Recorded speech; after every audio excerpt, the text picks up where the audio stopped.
வணக்கம். மீண்டும் மற்றொரு நிஜகண் நிகழ்ச்சியினூடாக சந்தித்திருக்கின்றோம். சர்வதேச நீதிமன்றத்திலே சாட்சியமளிக்க நான் தயார் என்று சோமரத்ன ராஜபக்ச சொல்லியிருந்தால் அதற்கு அரசாங்கம் வழி செய்து கொடுக்க வேண்டும் என்று இலங்கை தமிழரசு கட்சியின் பதில் செயலாளரும் ஜனாதிபதி சட்டத்தரணியுமான எம்.ஏ. சுமந்திரன் தெரிவித்திருக்கின்றார்.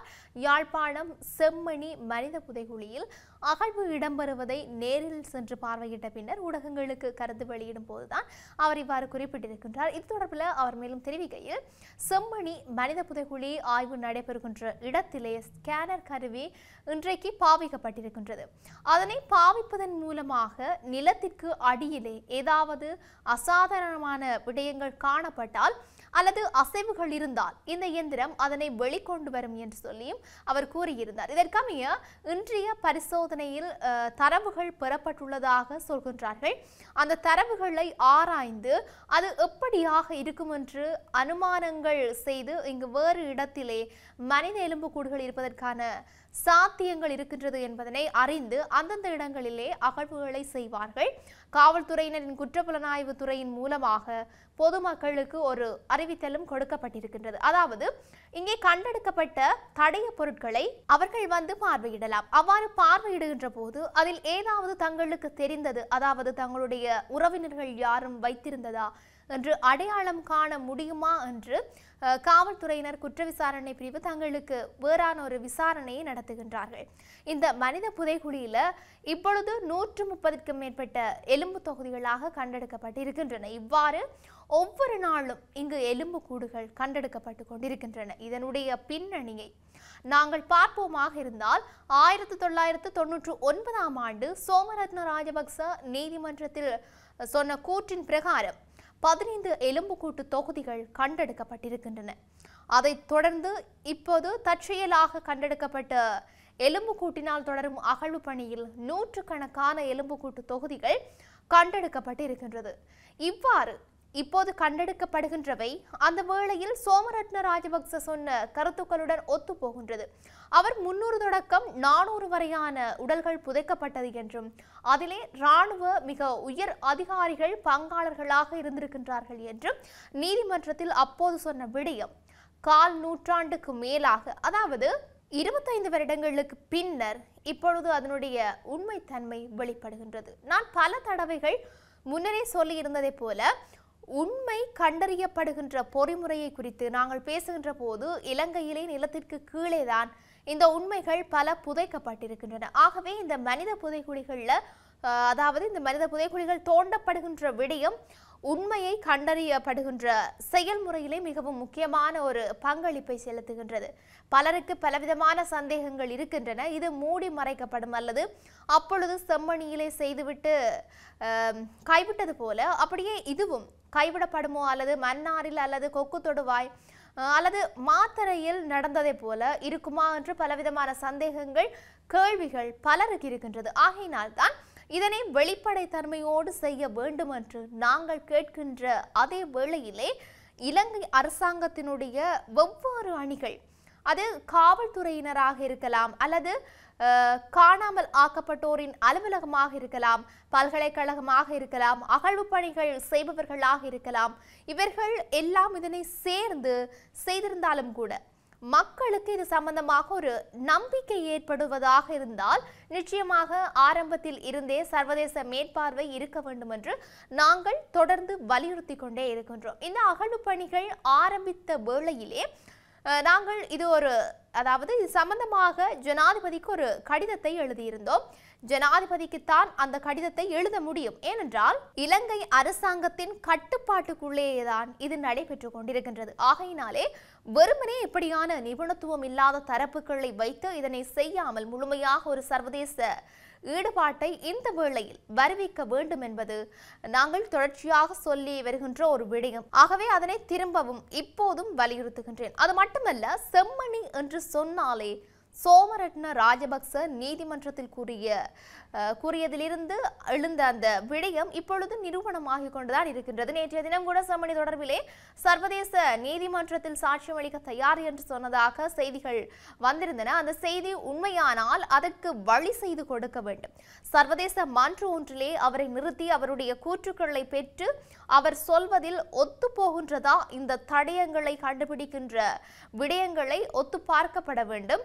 இது மட்டுமல்ல, இது ஒரு திருப்பு முனையான சம்பவமாக நாங்கள் கருதுகின்றோம். வேண்டுமென்றே தமிழ் மக்கள் ஒரு இனப்படுகொலைக்கு உள்ளாக்கப்பட்டதற்கு தற்கால சான்றுகள் இங்கே இருந்து ஆரம்பமாகின்றது போலவும் தோன்றுகின்றது. ஆகவே இதற்கான சான்றுகளை சேகரிக்கின்ற பொறிமுறைகள் விசேடமாக ஐக்கிய நாடுகள் மனித உரிமைகள் பேரவையிலே தற்பொழுது ஒஸ்லெப் என்ற பொறிமுறை இருக்கு. சான்றை பதிவு செய்வதும் பாதுகாப்பதுமான பொறிமுறையாக இருக்கின்றது. அவையெல்லாம் வரவழைக்கப்பட்டு இங்கே நடந்த விடயங்கள் முழுமையாக வெளிப்படுத்தப்பட வேண்டும். அரசு அதிகாரிகள் அல்லது அரசு திணைக்களங்கள் இதிலே சற்று பின்னடிக்கின்றதான சந்தேகங்கள் சில சம்பவங்கள் மூலமாக எங்களுக்கு தெரிய வருகின்றது. ஆகவே அரசாங்கத்திற்கு நாங்கள் சொல்வது இதிலே முழுமையான வெளிப்படைத்தன்மையோடு முழுமையான சர்வதேச மேற்பார்வையோடு இவை வெளிக்கொண்டு வரப்பட வேண்டும். ஆகையினாலே திரும்பவும் ஒரு சர்வதேச பொறிமுறை இதற்குள் கொண்டு வரப்பட வேண்டும் என்பதை நாங்கள் வலியுறுத்துகின்றோம். மேலும் கொழும்பு பிரதான நீதவான் நீதிமன்றத்திலே நிலுவையில் இருக்கும் செம்மணி வழக்கை இங்கே இடம் மாற்ற வேண்டும். இங்கே இருந்த வழக்கை அப்பொழுது சந்தேக நபர்களாக இருந்த இராணுவத்தினர் இங்கே பாதுகாப்பு போதாதென்று கூறி அனுராதபுரத்திற்கு மாற்றி பின்னர் கொழும்பிற்கு மாற்றப்பட்டு அங்கே வழக்கு இருக்கின்றது. ஆகையினாலே அந்த வழக்கை இங்கே திரும்பவும் கொண்டு வரப்பட்டு இந்த வழக்கோடு சேர்த்து விசாரிக்கப்பட வேண்டும் என்று சொல்லியும் அவர் தெரிவித்திருந்தார். தொடர்ச்சியாக யாழ்ப்பாணம் செம்மணி மனித புதைகுழியிலிருந்து இதுவரை மகிழ்ந்தெடுக்கப்பட்ட ஆடைகள் உள்ளிட்ட 54 சான்று பொருட்கள் இன்றைய தினம் பிற்பகல் 1:30 மணியிலிருந்து பிற்பகல் 5 மணி வரை பொதுமக்கள் பார்வைக்கு நீதிமன்றத்தால் வைக்கப்பட்டிருக்கின்றன. இதன்போது பொதுமக்கள் குறித்த சான்று பொருட்களை பார்வையிட்டு அது பற்றிய தகவல்கள் தெரிந்திருப்பின் குற்றப்புலனாய்வு திணைக்களத்திற்கோ நீதிமன்றக்கோ குறிப்பிட முடியும். இந்த நிலையில செம்மணி மனித புதைகுழி சான்று பொருட்களை பார்வையிடுவது தொடர்பான ஒழுங்கு விதிகள் பற்றி யாழ்ப்பாணம் நீதவான் நீதிமன்றம் கடந்த 2ஆம் தேதி கட்டளை ஒன்றை வெளியிட்டிருந்தது. குறித்த நீதிமன்ற கட்டளையில் 8 விடயங்கள் வலியுறுத்தப்பட்டிருக்கின்றன. ஒழுங்கு விதிகளை மீறும் நபர்களுக்கு எதிராக நீதிமன்றத்தினால் உரிய சட்ட ஏற்பாடுகளுக்கு அமைய நடவடிக்கைகள் மேற்கொள்ளப்படும் என்று சொல்லியும் அறிவுறுத்தப்பட்டிருந்தது.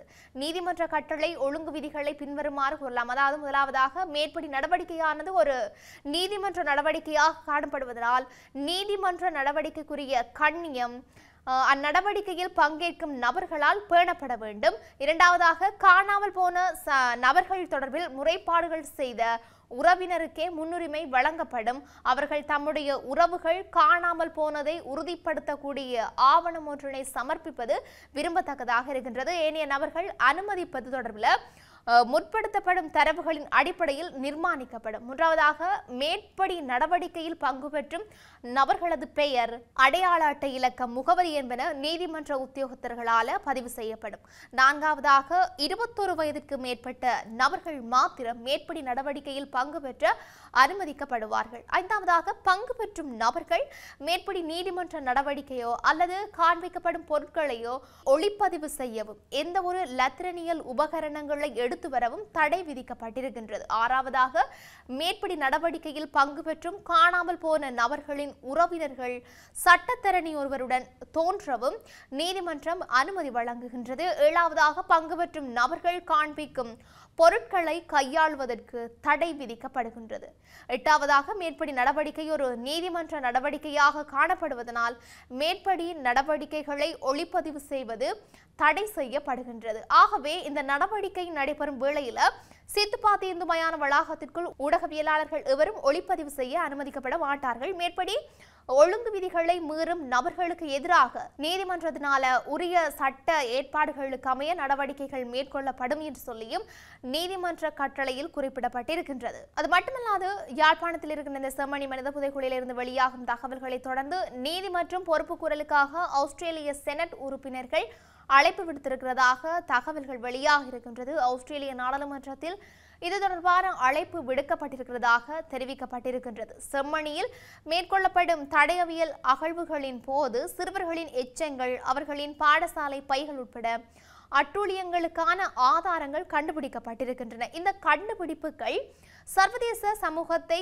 அதிர்ச்சிக்குள்ளாக்கியுள்ளதாக சுட்டிக்காட்டப்பட்டிருக்கின்றது. இலங்கையின் உள்நாட்டு போரின் போதும் அதற்கு பிறகும் நடந்ததாக கூறப்படும் போர் குற்றங்கள், மனிதகுலத்திற்கு எதிரான குற்றங்கள் மற்றும் இனப்படுகொலை குறித்து சுயாதீன விசாரணை நடத்த வேண்டும் என்ற அவசர கோரிக்கைகளை மீண்டும் எழுப்பியுள்ளது என்று ஆஸ்திரேலிய செனட் உறுப்பினர்கள் தெரிவித்திருக்கின்றார்கள். இந்த நிலையில இந்த விடயத்தில் ஆஸ்திரேலிய அரசு உறுதியான நடவடிக்கை எடுக்க வேண்டும் என்று செனட்டர்கள் ஆஸ்திரேலிய நாடாளுமன்றத்தில் வலியுறுத்தியும் இருந்தார்கள். அத்துடன் இலங்கையில் உள்ள செம்மணி மற்றும் பிற புதைகுழிகள் குறித்து சர்வதேச அளவில் கண்காணிக்கப்படும் தடயவியல் விசாரணைக்கு உதவ வேண்டும் என்றும் வேண்டுகோள் விடுத்திருக்கின்றார்கள். ஐக்கிய நாடுகளின் இலங்கை பொறுப்புக்கூறல் சட்டத்தின் நீடிப்பை ஆதரிக்க வேண்டும். போர்க்குற்றங்கள் மற்றும் மனித உரிமை மீறல்களுக்காக நம்பகத்தன்மையுடன் குற்றம் சாட்டப்பட்டவர்களுக்கு எதிராக இலக்கு வைக்கப்பட்ட தடைகளை செயல்படுத்த வேண்டும். அதே நேரம் ஐக்கிய நாடுகளின் மனித உரிமைகள் பேரவையின் ஒரு பார்வையாளராக இலங்கைக்கு எதிராக ஐக்கிய நாடுகளின் பொதுச்சபை மற்றும் பாதுகாப்பு சபைக்கு அனுப்பும் தீர்மானங்களை ஆதரிக்க வேண்டும் என்று செனட்டர்கள் கோரியிருக்கின்றார்கள். இந்த நிலையில தமிழ் புலம்பெயர்ந்தோர் ஆஸ்திரேலிய சமூகத்துக்கு நிறையவே பங்களித்திருக்கின்றார்கள். எனவே அவர்களின் நீதிக்கான கோரிக்கைகள் செயல்படுத்துவதை உறுதி செய்ய வேண்டியது ஆஸ்திரேலியாவின் பொறுப்பு என்று அந்த நாட்டு செனட்டர்கள் ஆஸ்திரேலிய அரசை வலியுறுத்தியுள்ளமையும் இங்கு குறிப்பிடத்தக்க ஒரு விடயமாக இருக்கின்றது. தொடர்ச்சியாக நாட்டில் இன்னும் என்னெல்லாம் நடக்கப் போகின்றது என்று நாங்களும் பொறுத்திருந்து பார்க்கலாம். மீண்டும் மற்றொரு பதிவினூடாக சந்திக்கலாம். வணக்கம்.